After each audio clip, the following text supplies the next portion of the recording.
districts in Alcona and Iosco counties offer free forestry services. For a free site visit, information on tree planting, forest health, timber harvesting, or property tax incentives, call Russell Williams at 724-5272. Learn about your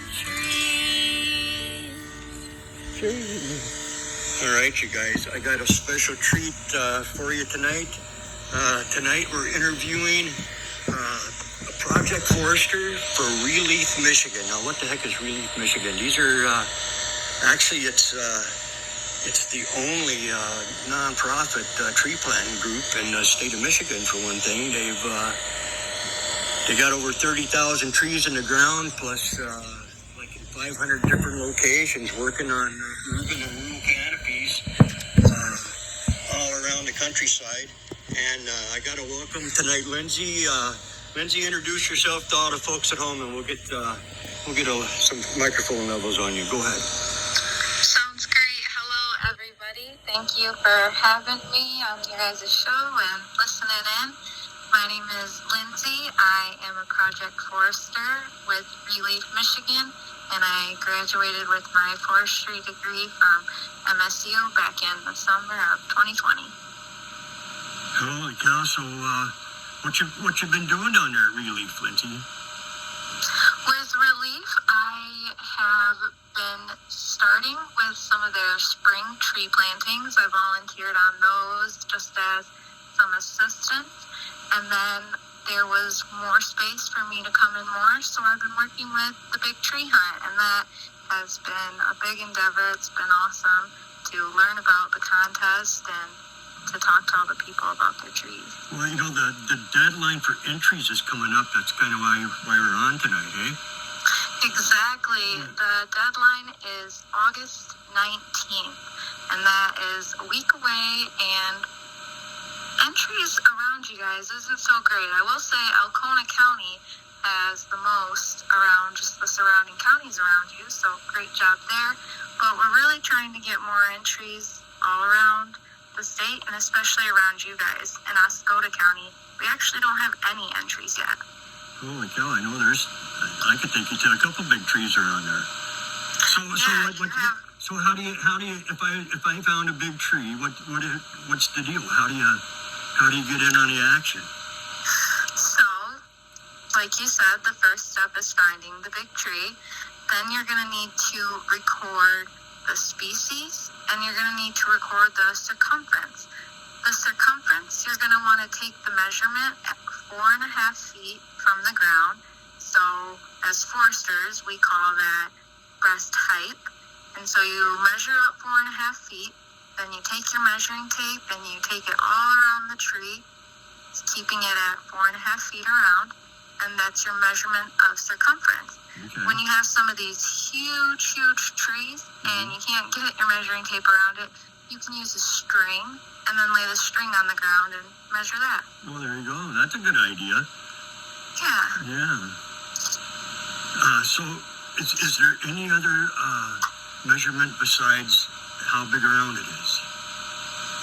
Nope. We're just looking for that and the species, and our entry form asks for a couple photos. There's entry forms across the state and a lot of libraries, some state parks and conservation district offices. We also have an online entry form where you can enter the data right there online, and it'll go straight into the database. Oh, so what is like you got like an email thing for that online? Yes, it is simply bigtreehunt.com. So you can go there and you'll see some more information. You can see the entry form. You can even print one from there and mail it in if you want to. If you're going to do that, just send us a message so we know it's coming in the mail, since we're so close to the end of the contest. Oh, cool. All right. So the big tree hunt. So I've been following the pictures that you guys put out of the last one. I think was a real big sycamore. You know. Yes, it was. Yeah. I personally know some guys that know where a cottonwood is 7 foot around, so 7 foot in diameter. So that'd be. Oh wow. You know, so that'd be quite a. I'm not going to do the math while I'm talking to you. It was thinking that too. That would be several inches in circumference for sure. So I have a circumference tape, but it reads in diameter units. Mine does the same thing. Yeah. And so if someone enters the diameter, I'm looking at it on the back end and I can do the conversion. So if that's all you got, we'll still take it. Excellent. So I don't even have to do the math problem. No, we got it. Okay. Just gotta get into the online entry and put your info in the pictures or mail in an entry. And you say you gotta know the species of it, and just let me interject something, man. If you got this huge tree and you'd like to enter it in the contest, and you don't know what kind of tree it is, that's what species mean. Hey, what kind is it? Maple tree, or is it a Christmas tree, or is it a shade tree? You can always call your conservation district, and they could send a forester out. For a site visit on your land and identify that tree for you. But while he's there, probably take the picture for you too. So just keep that in mind. Don't let that be a roadblock to the entries. I don't even know what kind of tree it is. Because it's easy for us tree guys to know what the heck it is, right? On the horizon, even a 40 away. But not everybody's like that. So don't let that be a hindrance, because there is help available. I was thinking about that as well. Another tip that I was thinking is that you can Google common Michigan trees, and you might get some sort of help from there that show the leaves, and you can see, like you said, just a general maple or general oak, and that helps too. Yeah, I've been around people in the woods that everything on the phone, right? They take a picture of the leaf and it comes out the Latin name and the whole works and the habitat that it likes to grow in, and it's technology at your fingertips is pretty cool, I gotta say. So you've been working on a big tree hunt, and that's anything else you want to say about that before we go on to like the tree planting work you guys do?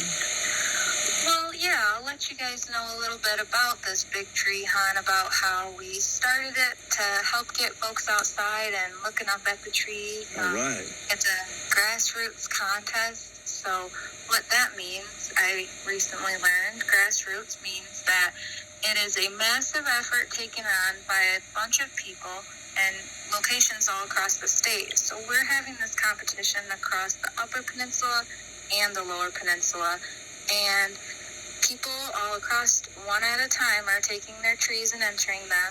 And then after that, we have professional foresters and arborists and people who are in the forestry field go out and verify the top trees.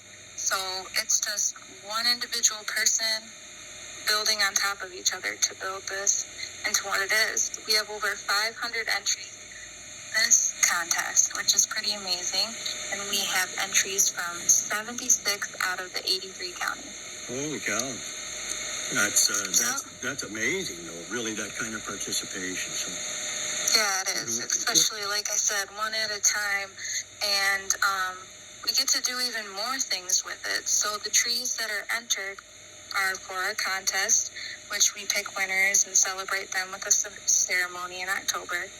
And then also, some of our biggest trees go on to other professionals that keep track of the state's list of largest trees and even the national list of largest trees. Yeah. Michigan has 5 trees on that national list right now.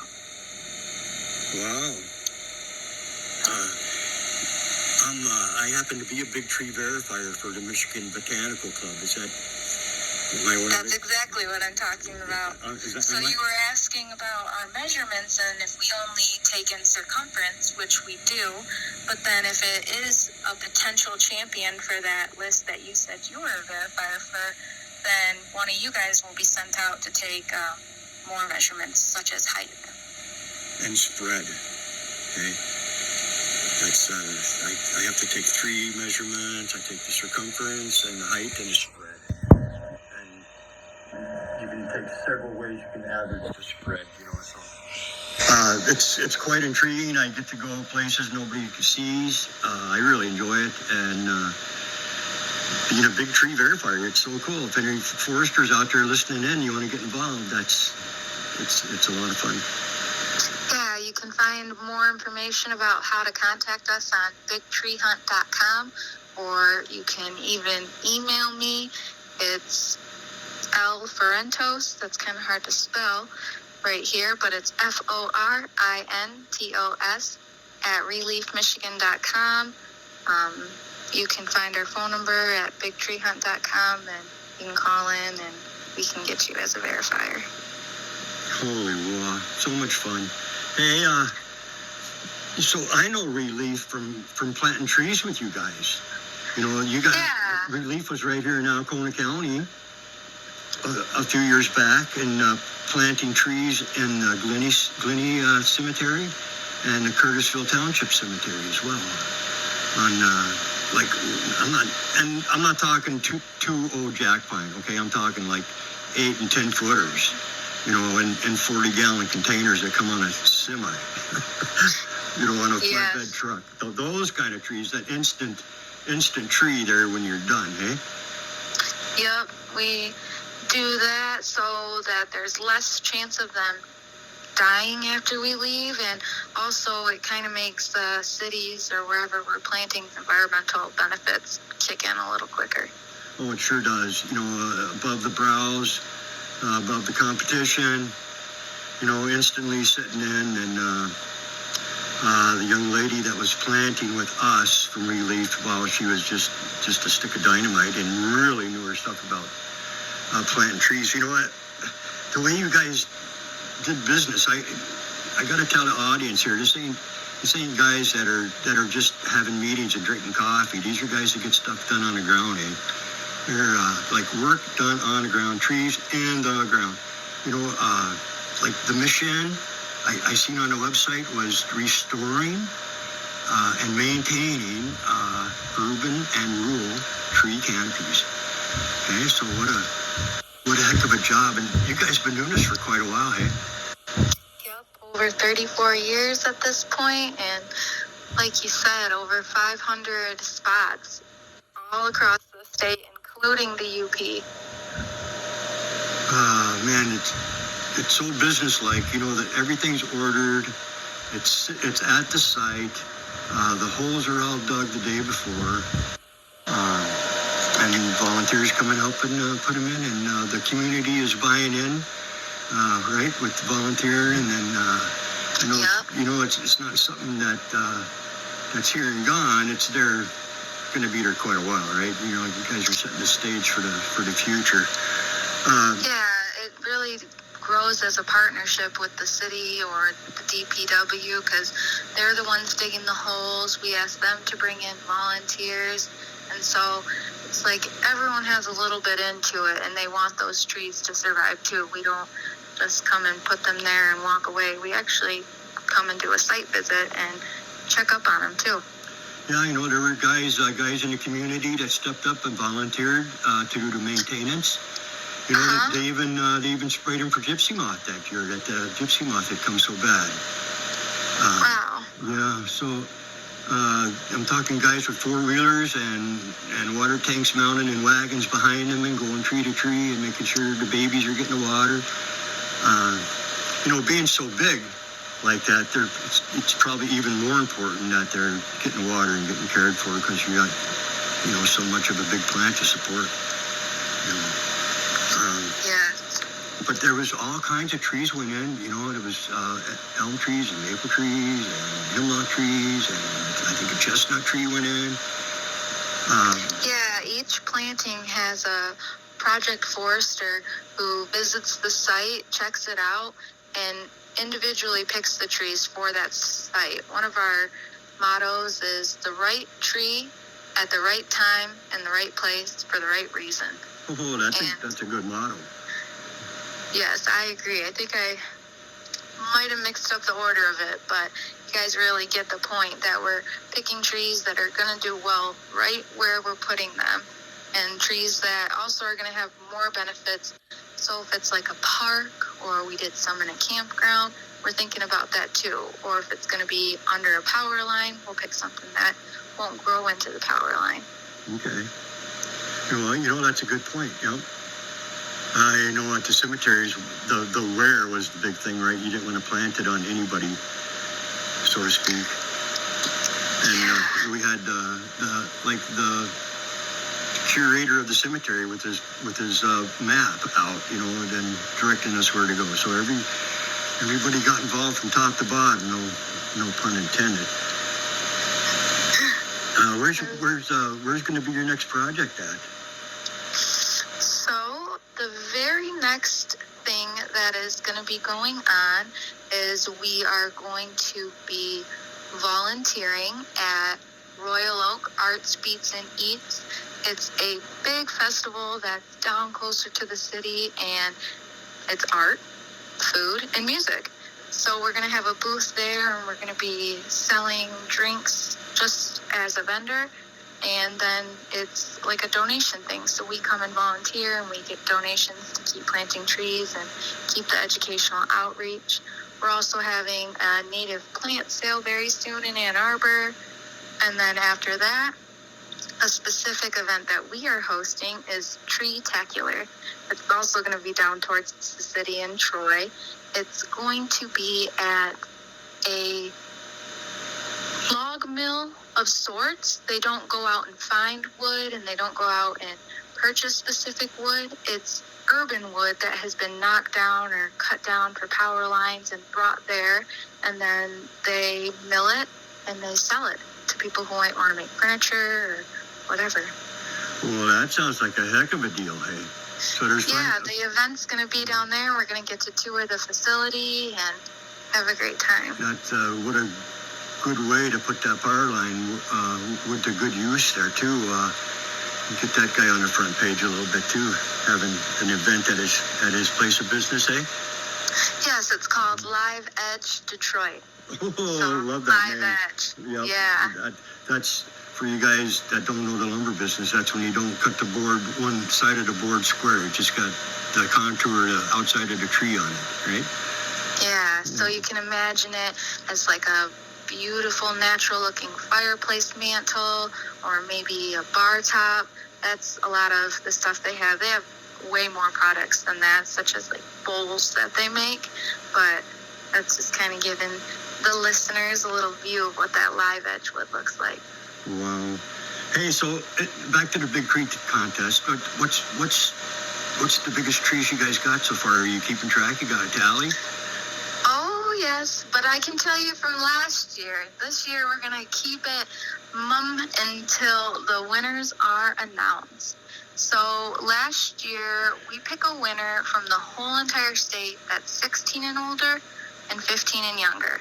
So the last contest, the winner who was 16 and over, it was a northern red oak tree in Marion that measured 384 inches in circumference. That's nearly 32 feet around. Yes, it is. So that's a pretty big one.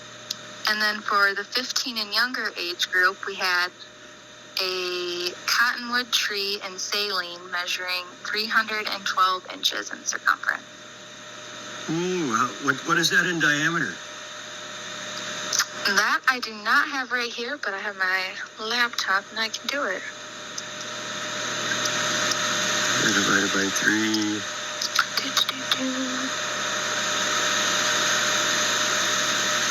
100 inches would be 8'4", probably 8'2", something like that. 8'5".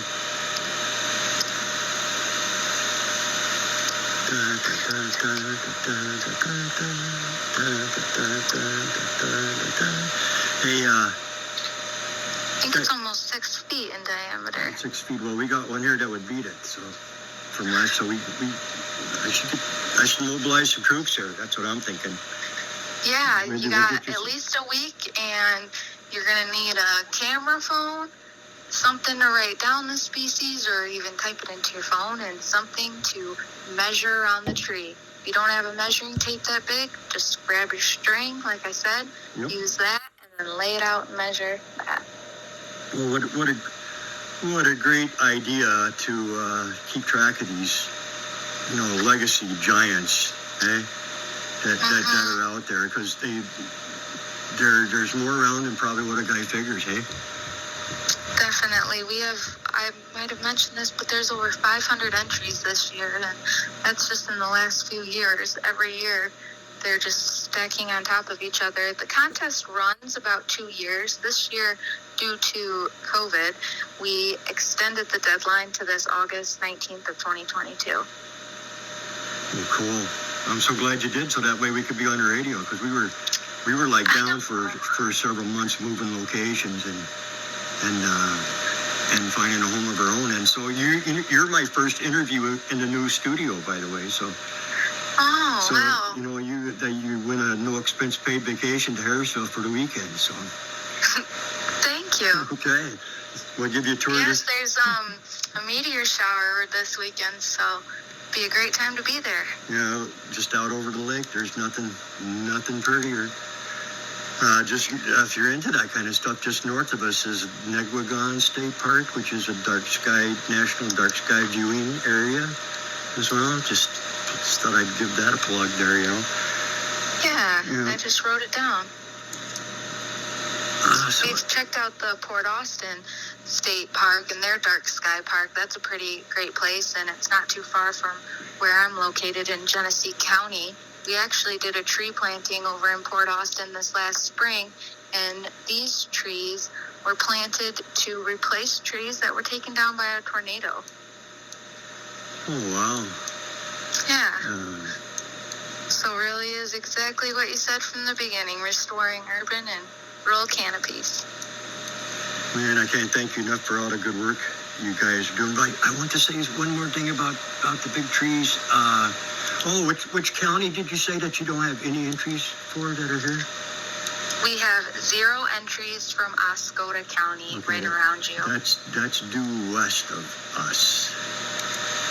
Is Oscoda County, and don't be too hard on them guys, because it's all little jack pine growing in blow sand. Helps visualize it a bit. Yeah, and what is not growing, barely hanging on in sterile dry blow sand has been burnt again, and it's growing. There'll be probably some champions there someday, but things it's one of the counties where stuff's coming back, you know, so don't be too tough on them. You know, I appreciate that little visualization. That's helpful. I do know the Conservation District Forester over there, Hunter. I'm going to be on your case there, bud, so I'll be contacting. Hunter, I wrote your name down too. I don't know the last name, but maybe you know a big tree. You still have time to enter it. Hunter Dickinson, I think. So go get him.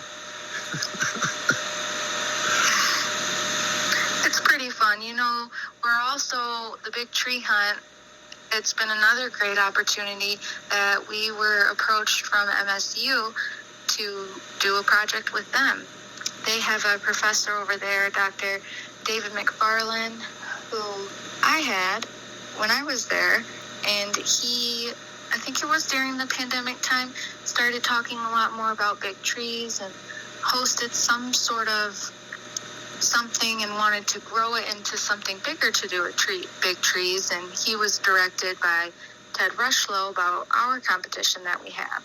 So we kind of teamed up forces. He brought in another professor over there, Dr. Emily Huff.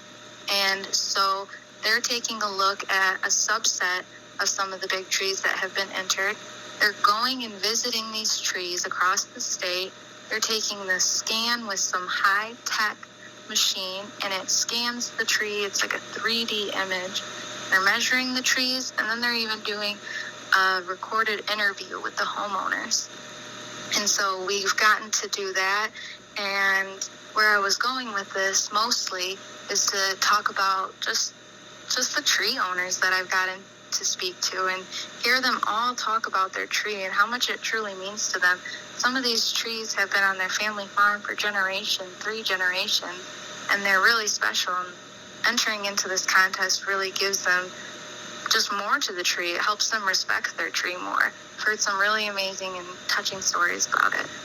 So hopefully, if I do get a hold of Hunter, he has a tree that is special to him if he has got one in mind. Well, I'm sure he's gotten around enough by now. Let's see, when did he start? Probably started in 20. So he should have gone around enough by now to know what's what. So I'll make a contact there too. Let him know about the deadline. Thank you. You guys, I know you guys, you got that tree that's at the end of the barnyard manure pit, and it's always had everything it's wanted in the way of water and fertilizer.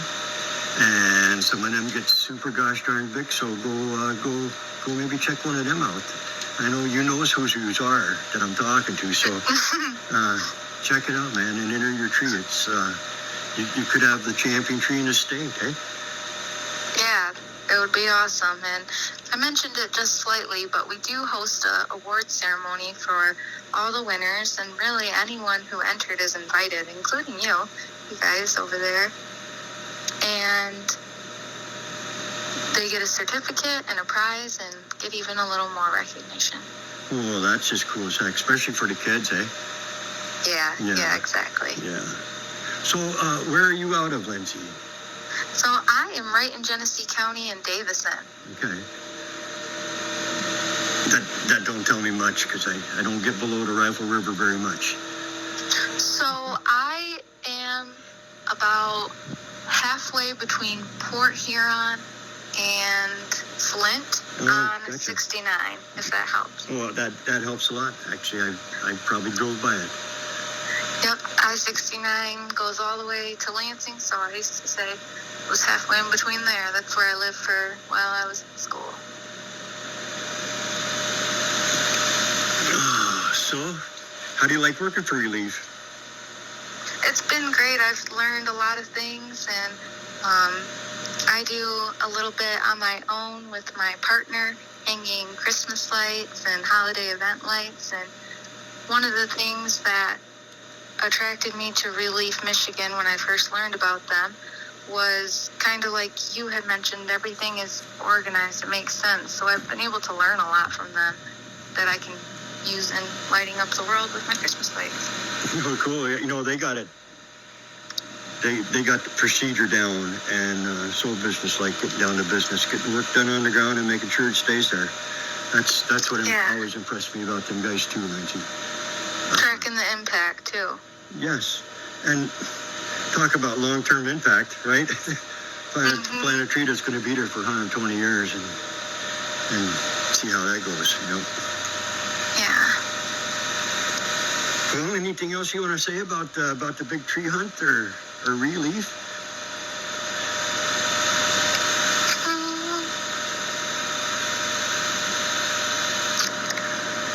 Just that I'm happy to be here in general. I'm happy to be working with the trees, and I appreciate ReLeaf having me on their team, and I appreciate you having me tonight.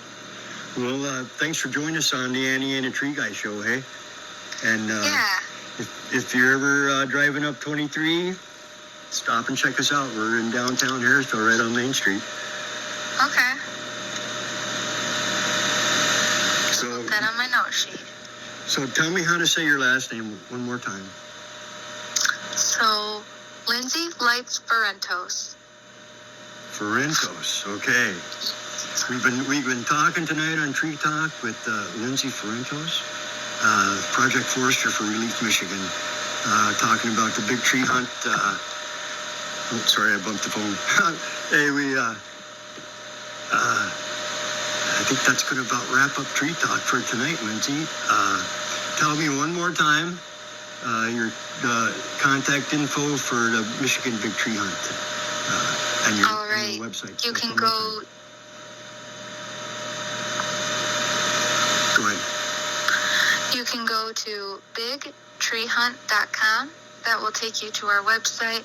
At the bottom there's going to be a contact info, or there's a phone number, a website, and you can personally email me at lforintos@releafmichigan.org. Lindsay Ferrentos, thank you so much for joining us on the Annie and the Tree Guy Show. And I just got one more thing to say. That this is WXDFLP Harrisville, and that's the official stuff you got to say at the top. You get 2 minutes either side of the top of the hour, or the FCC comes in and drags you out. You got to say your call sign. So we got that in the bag. So you're safe tonight. We did the call sign while you were on air. Awesome. So you can rest easy tonight, Lindsay. And thanks so much for being on, hey? Yes, thank you again for having me. All right, you guys, that wraps up Tree Talk for tonight. As usual, I hope nobody passed out in the chili bowl and got that all in your beard or nothing like that. It's, you know, I have to take a shower. It's not even Friday night. Anyway, hey, I'd like to thank Lindsay one more time, hey, for coming on and just making the night here on the Annie and the Tree Guy Show. We're going to get back to some tunes right now. Make sure I got everything back up. And here we go. Still there? Yep. Oh, okay. Hey, I got some music. Thank you so much. Yeah, thank you. That was nice. Did you think it went okay for you?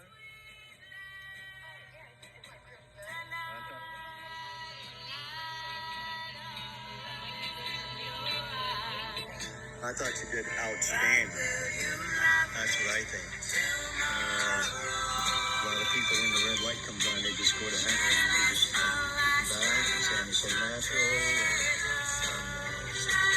and sounded happy, you know.